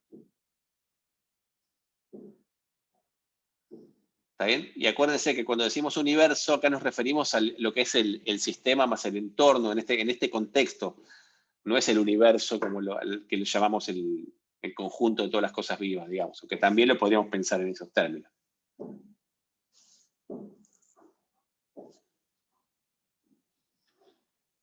¿Sí?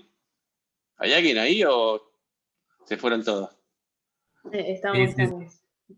Pablo, una pregunta. Sí. Sin que te enojes. No, no me enojo. ¿Me enojé en algún momento? No, ¿no? No, pero es un chiste. Ok. O sea, no, ahora me mareé. Porque estamos diciendo que la entropía no disminuye en un sistema aislado. Sí. Pero, o sea, podía pasar, por ejemplo, cuando vos tenés el delta S del universo, viste que tenés el del sistema más el de... Claro. Por ejemplo, Claro. el de las fuentes, si tenés eso. ¿Te acordás que habíamos hecho Entonces, el ejemplo? por ejemplo, el del sistema puede ser negativo, ¿no? Sí, Si no totalmente. estás... Acordate que listo. teníamos este ejemplo. Okay. Mirá, ese que vimos la clase pasada. La clase pasada, no, la anterior. ¿Está bien?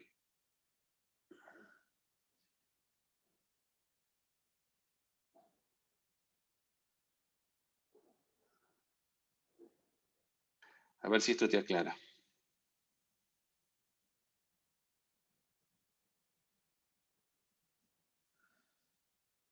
¿Están viendo lo de entropía? Sí, sí. ¿Te acordás que este ejemplo de la segunda ley lo vimos en estos dos sistemas, en estos dos procesos? Digo, voy a agarrar un gas ideal y voy a agarrar dos procesos que me conecten estos dos estados, el estado A con el estado B. ¿Está bien? El estado A era, perdón, el proceso reversible era una expansión isotérmica. ¿Sí? Y el proceso irreversible era una expansión libre entre el mismo volumen inicial y el mismo volumen final. También de un gas ideal. Ok. Entonces, cuando nosotros calculamos, esto hace dos clases, la variación de entropía del gas, la puedo calcular perfectamente porque yo lo que tengo que hacer, o hago esta integral, o hago simplemente en lo que habíamos calculado, esta expresión que está acá. ¿Está bien? Como la temperatura es constante, directamente acá me queda el término de variación de volumen, que es este que está acá. ¿Está bien? La variación de entropía es N por R por el logaritmo de B sub B sobre B sub A. Como es una función de estado, yo acá la calculé. Y ahora vos fíjate que la variación acá, si bien el proceso es reversible, la variación de entropía del gas es positivo. ¿Está bien? Es positivo porque el sistema recibe calor a temperatura constante. Entonces la variación de entropía del gas es más el calor recibido sobre la temperatura. Sin embargo, ese calor lo saca de la fuente. La fuente está perdiendo entropía. ¿Está bien? Por lo tanto, la variación de entropía de la fuente es negativa. Y entonces la variación de entropía del todo, de este universo, que es el sistema más la fuente, el gas ideal más la fuente con la que está en contacto, es cero. Porque es un proceso reversible. Mientras que cuando vos tenías la expansión del gas ideal, vos decías, bueno, ¿yo cómo calculo esto? Bueno, no voy a calcular la entropía como la variación de entropía como el calor intercambiado y la temperatura, porque acá el calor intercambiado es cero, pero el proceso es irreversible.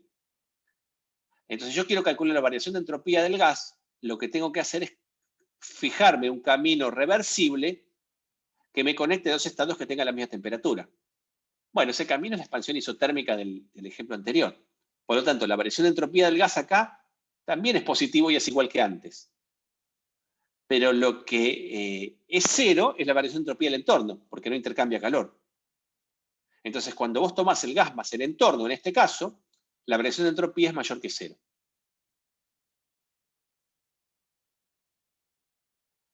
O sea, cuando vos tomás el sistema aislado que constituye tu gas ideal más el entorno con el cual interactúa o no, ¿está bien? Entonces, si el proceso es irreversible, la variación de entropía de ese conjunto te da mayor que cero, y si el proceso es reversible, te da igual a cero.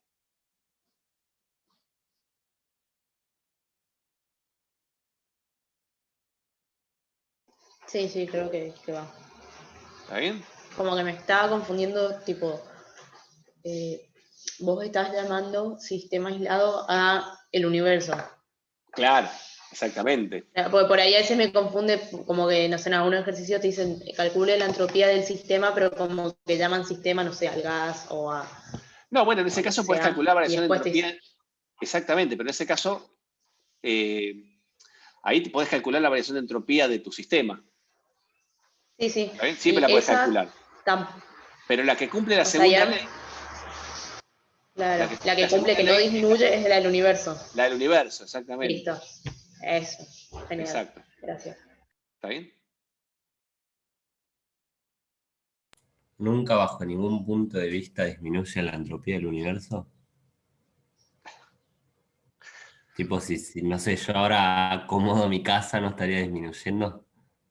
Acordate, ¿a qué llamamos universo en este contexto? A todo lo que no sea el sistema. El universo es la suma del sistema más el entorno. ¿Está bien? O sea, por supuesto, vos fijate que acá cuando hacemos la cuenta pasada, la variación de entropía del entorno es negativa. ¿Está bien? Entonces vos podés tener, digamos, dentro del universo, regiones que disminuyen su entropía. Dentro de un conjunto. ¿Está bien? Joya. Buenísimo. Bueno. Hasta acá es lo que van a usar para el parcial. ¿Está bien? Entonces acuérdense también que usando la primera ley, y que eso es un gas ideal, calculamos cuánto valía la variación de entropía para un gas ideal, que tenía esta expresión que estaba acá, ¿se acuerdan? Esta la van a usar mucho en la práctica.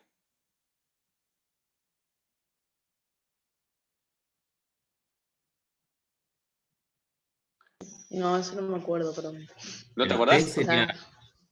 O sea, ¿cómo habíamos Yo dije, o sea, mira, la primera ley. La primera ley es de Q menos P de B. ¿Está bien? Con lo cual, la variación de entropía es dQ sobre T en un proceso reversible.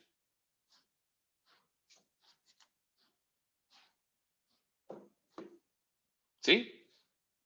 Sí. Bueno, si yo despejo dQ de la primera ley, que es dU más P de B, y lo divido por T, la mezcla de la primera ley con la definición de entropía me queda esto que está acá.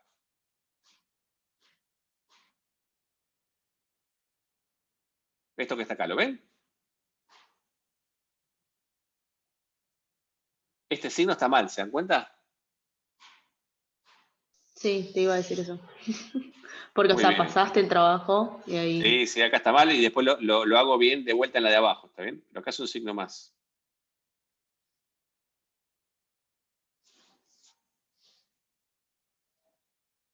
¿Está bien? O sea, paso el trabajo y después divido todo por la temperatura y me queda así. Del lado izquierdo me queda dQ sobre T, del lado derecho me queda dU sobre T y P sobre T por dB.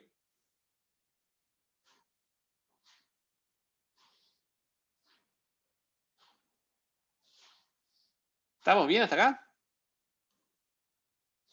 Este silencio en general es un silencio de que no me perdí, no sé dónde me perdí. No, ya tengo una entropía en la cabeza, ahora ya. Sí. ¿Esto no? ¿Lo ven que viene de acá? Sí, sí, hasta ahí sí. Martín. Sí, o sea, ya estoy acá en las últimas, pero fui entendiendo todo a lo largo de la clase. Ok. Pero ves que si yo despejo de acá el dQ me queda dU más P de B. Sí. Con lo cual, si yo divido por la temperatura, dQ sobre T es la entropía, y me queda del lado derecho 1 sobre T más P sobre T diferencial de volumen. Ah, sí, creo que encima había preguntado lo mismo en la última clase. En tanto detalle no me acuerdo, digamos. Y después digo, bueno, pero esto es un gas ideal. Si es un gas ideal, la variación de energía era N por CB por diferencial de T, ¿se acuerdan? Sí. Y P sobre T es N por R sobre B. O sea que el diferencial de entropía me queda esto que está acá. Si yo ahora integro, cuando integro, las constantes me salen afuera, la primera integral me da el logaritmo de la temperatura, la segunda integral me da el logaritmo del volumen. Bingo. Esto que está acá. ¿Está bien? O sea, esto me da la variación de entropía para cualquier par de estados que empiece con temperatura A y volumen B sub A y termine con temperatura B y volumen B sub B. Bien, bien. Llegamos a la fórmula que a mí me gusta. Llegamos a la fórmula que charlamos con vos al principio. Tal cual. ¿Está bien? Y esto vale para un gas ideal, acuérdense, digamos.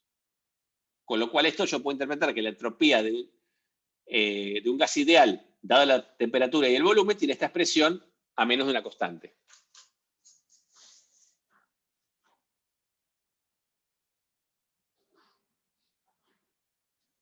Bien, ¿Está bien? sí. Bueno. Sí, sí. Para el parcial es todo lo que precisan. ¿Está bien? Esto es lo que vimos la clase pasada de teoría cinética y de entropía, pero ya lo tenemos más fresquitos acá. ¿Está bien? Si quieren se los dejo ya del apunte. Lo podemos charlar en algún otro momento que quieran. Me escriben o qué sé yo, o alguna cosa así y listo. ¿Está? Pero bueno. termino la clase acá, porque ya en un ratito empieza la práctica, es importante que sigan en la práctica para estar afilados para el parcial. Voy a parar de